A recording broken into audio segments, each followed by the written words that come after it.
Dur de trouver un qualificatif pour Grégory Vorb, plasticien, musicien, critique d'art, peintre, graphiste, imprimeur sur t-shirt, l'artiste ne se refuse presque rien, hormis la médiocrité. Passionné par l'histoire de son pays, il revient en Haïti dans les années 90 pour monter Loco Nation. Petit à petit, il réussit à se faire un nom aussi bien auprès du public local que des étrangers. Les diasporas raffolent de ses t-shirts mettant en valeur les visuels de notre pays. Un mélange de vaudou, allié à notre environnement contemporain, ponctué de phrases ou expressions en créole. Loco Nation est plus qu'une simple marque, c'est un état d'esprit.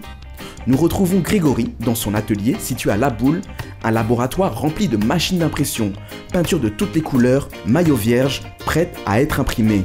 Mais détrompez-vous, l'intégralité de ces t-shirts sont faits ici et rien qu'ici. Je me souviens quand même que Tête Chargée était l'un des premiers qui était significant, qui était assez important, tu vois, et que j'ai eu à refaire, mais j'avais une première version du Tête Chargée que j'avais fait. Et au début, moi, j'ai commencé à faire du genre, si tu veux, des trucs que je trouvais, que je modifiais, tout ça. J'avais pas encore commencé à faire mes dessins vraiment, tu vois, pour tester. Mais tout au début, j'ai aussi fait tout au début, mais bien avant, ça c'est, tu parles de maintenant locaux, mais maintenant j'ai commencé à faire le screen printing il y a à peu près une vingtaine d'années.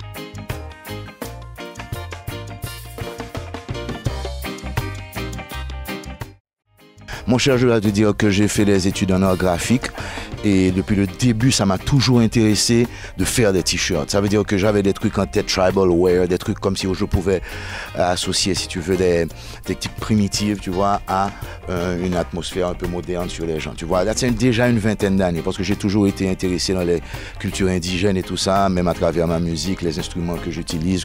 Donc ça, c'est toujours un thème dans ma tête, tu vois. Et je pense que la culture haïtienne tellement riche n'est pas vraiment présente sur les t-shirts, tu vois. Donc, mais déjà en sortie du collège en 89, 90, j'avais déjà ça en tête. Mais de retour en Haïti, moi, je joins à 11 amis, moi, qui est Gaëtan Barreau, qui nous même ensemble, nous monter Innovative Design, et nous avons une line qui était les Tiki, ouais. Mais, je ne pas bon mentir, je changeais premier maillot, nous faire, ça sont très comique, il était mal fait, ok. Et premier maillot, nous avons un bagage qui était très comique, comme si nous avions vraiment, bon, je me rappelle, je passe les détails, mais qui était mal fait.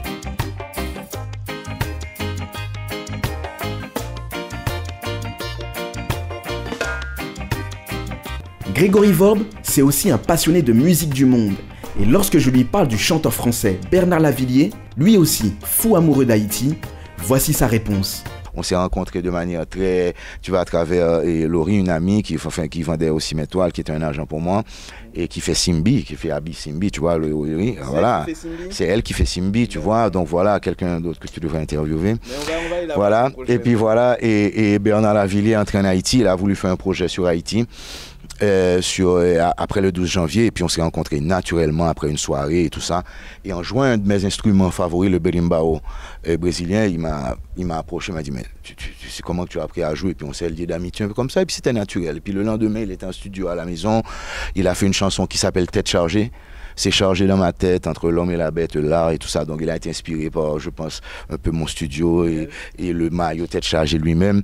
Et il me rend hommage à chaque fois qu'il le joue live et il paraît. Donc c'est génial, on est resté quand même amis. C'est un type aussi intéressé aux cultures, tu vois, du Brésil. Il fait 3 ans au Brésil, en Amazonie. Tout. Enfin, moi, je suis un peu comme ça dans ma tête aussi. Je ne suis pas en Amazonie, mais en fait, je le suis dans mon cœur. Au fil du temps, l'atelier s'est agrandi. Entre les t-shirts pour hommes et les modèles pour femmes, Grégory se fait un nom dans le monde du prêt-à-porter. Ses cousines, les sœurs Vorb, ont décidé de monter Justito Boutique. Lui représentera Loco Design aux 4 coins du monde.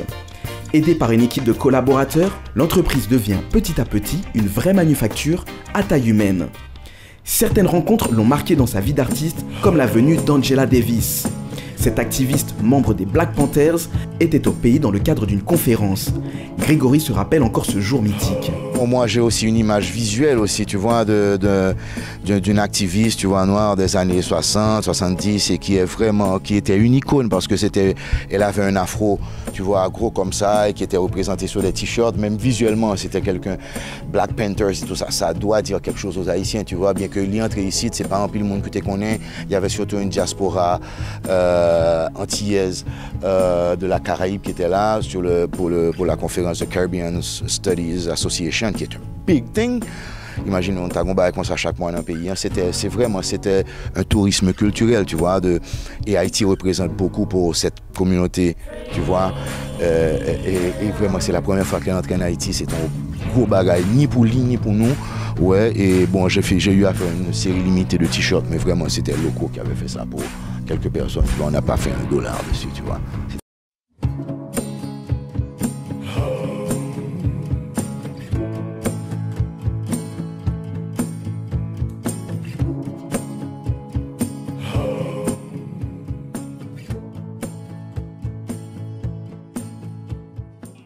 Gregory Vorb, aka Loco Nation, un artiste multidisciplinaire qui donne envie d'investir dans le pays, innover, créer, proposer. Voici sa mission et je ne vais pas vous mentir, l'homme a su relever le défi de mettre en avant un autre style d'impression de t-shirt, unique, original et nous ressemblant.